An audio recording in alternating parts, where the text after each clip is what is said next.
This video is about a single page in a 1942 U.S. Army Field Manual that describes how to catch game without a weapon, without any gear, and without spending a single dollar. I am holding the actual manual right now.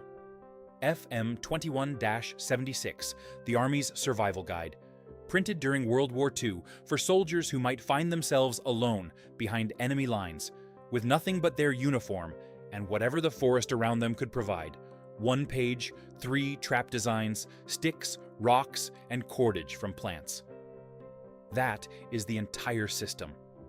And I built all 3 in the woods 2 days ago with nothing I brought from home, set them on active game trails, and left cameras running for 48 hours. I am going to show you exactly what happened. But stay with me to the end, because one result from those cameras genuinely surprised me, and it changes the way I think about everything I have spent money on in the last 10 years of hunting. I found this manual at an estate sale in Virginia 3 years ago, inside a cardboard box with a broken lid, sitting under a stack of Life magazines from 1944. The man whose family was selling the house had served in the Pacific. His name was stenciled inside the cover in black ink. I paid $2 for the box and did not look at it carefully until I got home. When I opened the manual and found the survival section, I sat at my kitchen table for about an hour just reading. Not because the content was exotic, because it was not. 3 primitive trap designs described in plain language, with hand-drawn diagrams and annotations written in pencil by the original owner. Margin notes. Little arrows pointing to specific parts of the drawings. Someone had studied this page carefully at some point, probably because they needed to. The manual was issued to every soldier deploying to theaters where survival behind enemy lines was a realistic possibility. The assumption behind the trapping section was brutal in its simplicity. You might have nothing, no rifle, no ammunition, no pack, no food. You might be alone in terrain you do not know, injured, and you need to eat within 48 to 72 hours, or your ability to function begins to decline. Under those conditions, hunting with a weapon is not an option because you probably do not have one. But trapping with materials from the ground around you, that is always an option, anywhere in the world, any time of year, as long as small animals are present and moving. 80+ years later, survival instructors at the U.S. Army SERE School, Survival, Evasion, Resistance, Escape, still teach these 3 designs. Not updated versions, not modern adaptations. The same 3 designs from the same 1942 page, because the underlying principles have not changed, and the animals have not changed, and the physics of a stick under tension or a rock balanced on a trigger have not changed. That is the thing about functional simplicity. It does not have an expiration date. Let me tell you what the 3 designs are before I walk you through building them, because the logic behind each one is different. And understanding the logic is what makes the difference between a trap that catches and a trap that sits empty. The first design is a simple snare loop. A loop of cordage set at the right height on a game trail, anchored to something fixed, sized to the animal you are targeting. A rabbit snare loop sits about 4 inches off the ground and measures roughly 4 inches across. Too high, and the animal passes under it. Too low, and it steps over it. Too wide, and it catches nothing. The manual gives exact measurements, and the measurements are correct because they were field tested in conditions where getting them wrong meant not eating. The second design is a deadfall trigger, a heavy flat rock, or a section of log balanced on a trigger mechanism made from 3 small sticks notched to hold tension against each other. Bait goes under the rock. The animal disturbs the bait. The trigger releases. The weight drops. The manual describes this as the Figure 4 deadfall, named for the shape the 3 trigger sticks form when assembled. It is one of the oldest trap designs in human history. Archaeological evidence places versions of it in use at least 0 years ago. The Army included it in a 1942 survival manual. For the same reason people used it 30,000 years ago. It works with whatever is on the ground around you. The third design is a spring pole snare, a sapling under tension, bent down and locked into a trigger notch. with a snare loop attached to the tip. When the animal disturbs the trigger, the sapling releases and springs upward, lifting the animal off the ground. That upward motion tightens the snare and holds the catch secured above ground, away from other scavengers that might reach it before you do. The manual notes this specifically. In a survival situation, losing a catch to a fox or raccoon overnight is the same as catching nothing at all. Now, let me take you into the woods and show you what building these actually looks like when you have nothing in your hands. I drove to a patch of national forest in western Virginia on a Thursday morning and left everything except the manual and my phone in the truck. No knife, no cordage, no tools of any kind. The manual does not assume you have any, so I did not use any. I want to know if this page actually delivers what it promises under the conditions it was written for. The first thing the manual tells you to do is find your location before you build anything. Identify active game trails. Look for fresh tracks in soft soil, droppings, chewed vegetation, fur caught on brush at animal height. Spend 20 minutes walking and observing before you touch anything. That instruction is in the manual, and it is the most important sentence on the page, because a perfectly built trap on an unused trail catches nothing. Location is the variable that matters most, and it costs you nothing but time and attention. I found a rabbit trail inside 8 minutes.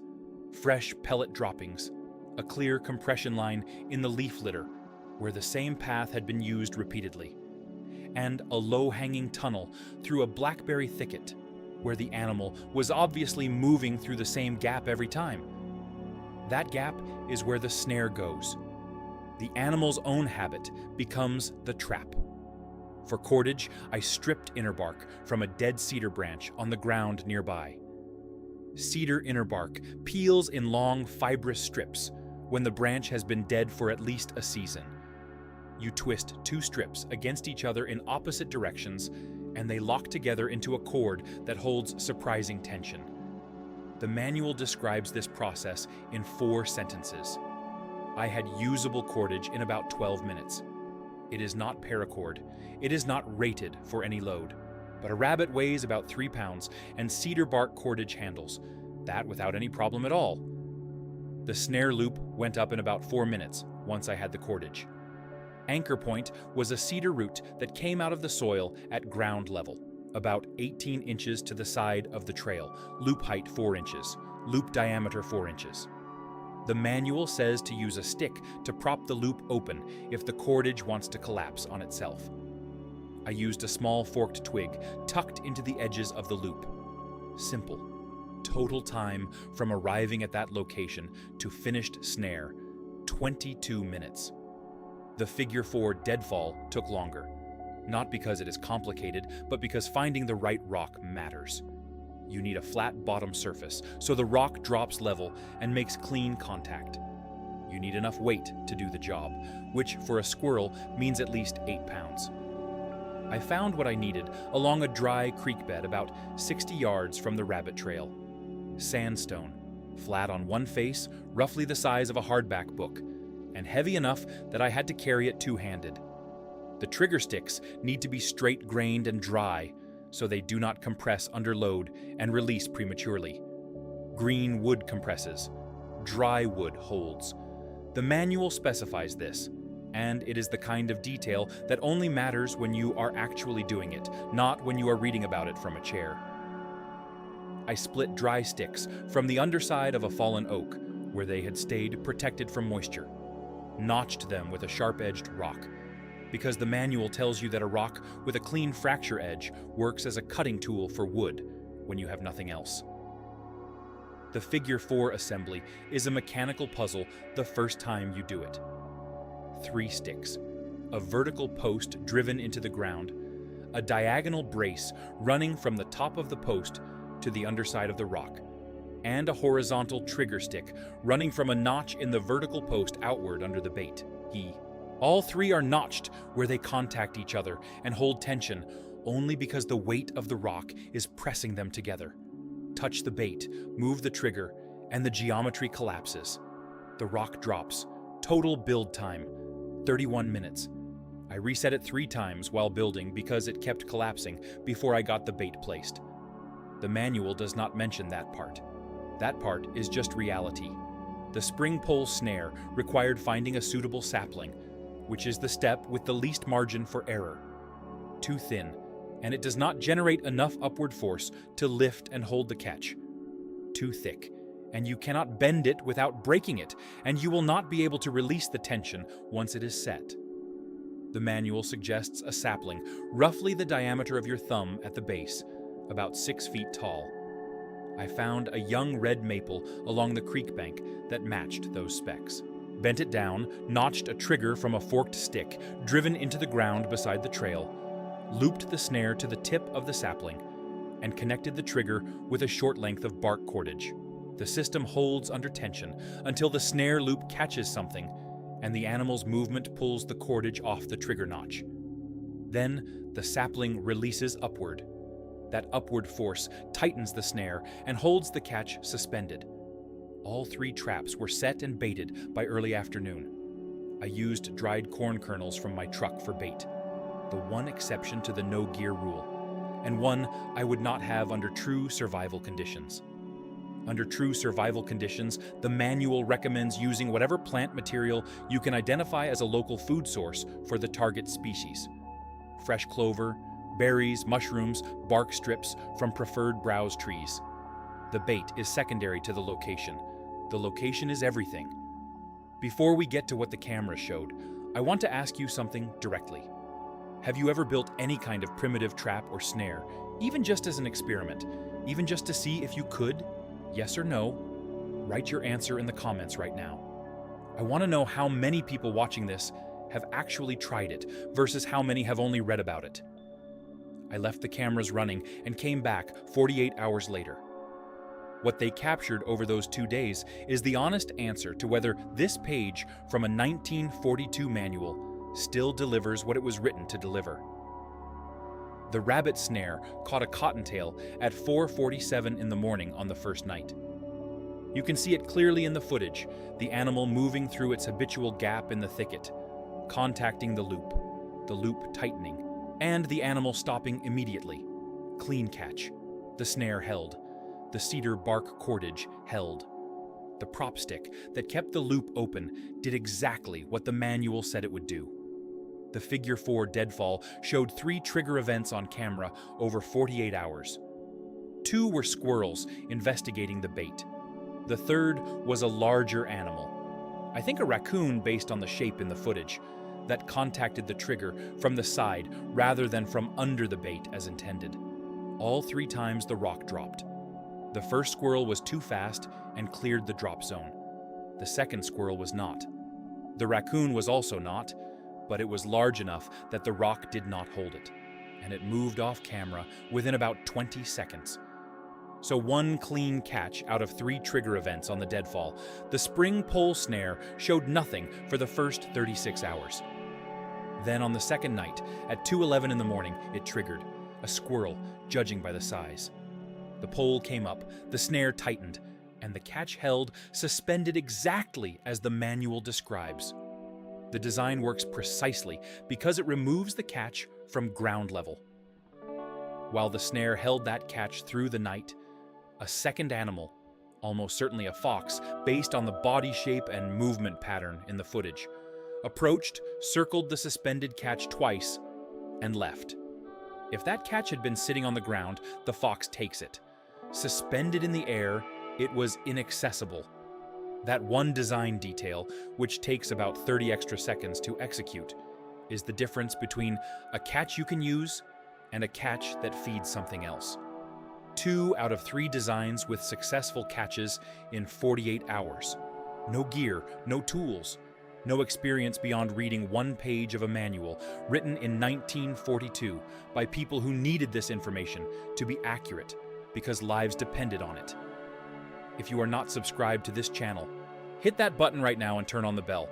Every week we test real methods against real conditions and show you exactly what happens. No sponsored products, no staged results. If it works, you see it. If it fails, you see that too. hit the like button because it takes 1 second and it helps more people find this content. Now, I want to talk about what this actually means because the trap results are interesting, but they are not the point. The point is that a document written in 1942 during a world war for soldiers facing the worst possible survival conditions describes methods that still work today with zero modification.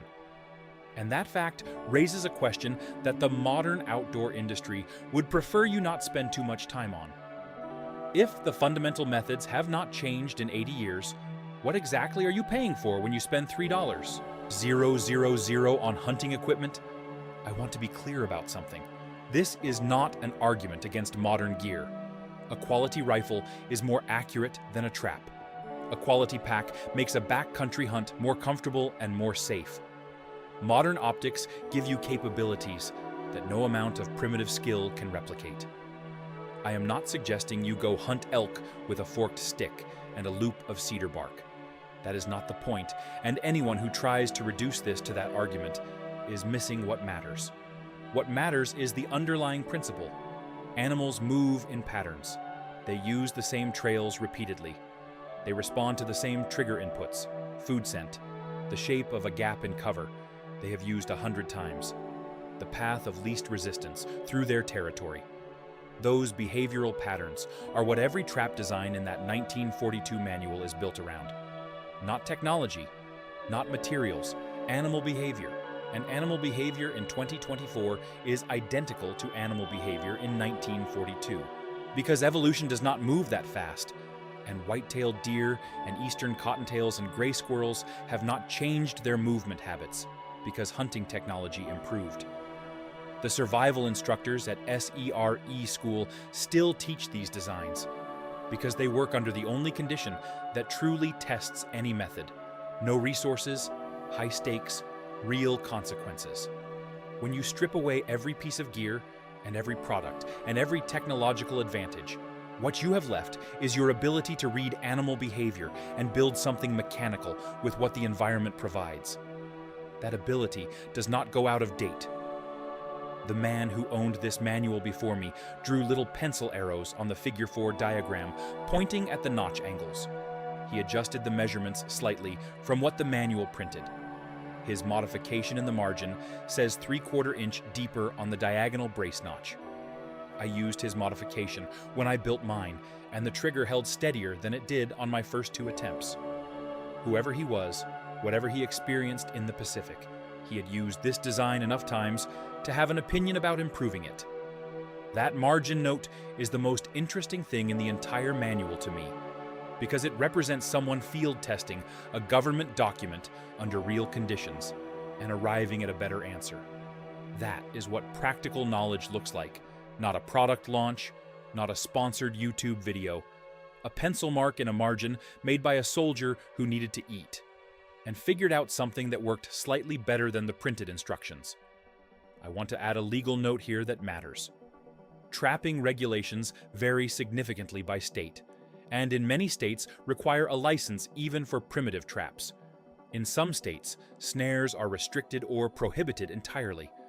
Before you build anything from this video on public or private land, check your state's trapping regulations. The methods shown here are presented for educational and survival context. Practicing them in your backyard with trail cameras to understand the mechanics is legal almost everywhere. Deploying them for actual harvest requires checking your local laws first. This is not a disclaimer to protect anyone from liability. It is practical information that keeps you from getting a citation that will ruin an otherwise good day in the woods. What I take away from 48 hours of trail camera footage and 1 page of a 1942 manual is something I did not fully expect going in. I expected the traps to work because survival instructors, who know far more than I do, still teach them. What I did not expect was how much the experience of building them with nothing changed the way I understand the gear I normally carry.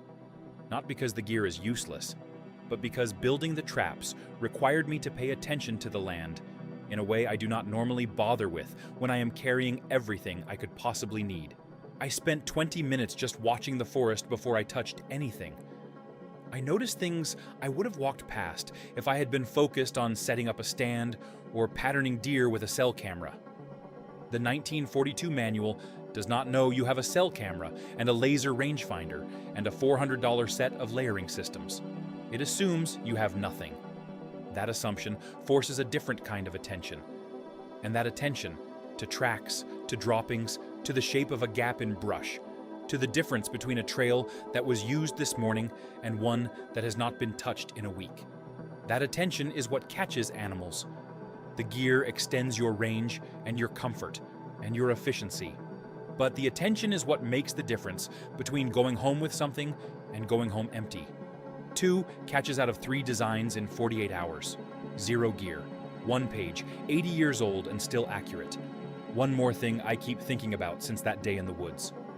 Modern hunters compare gear constantly.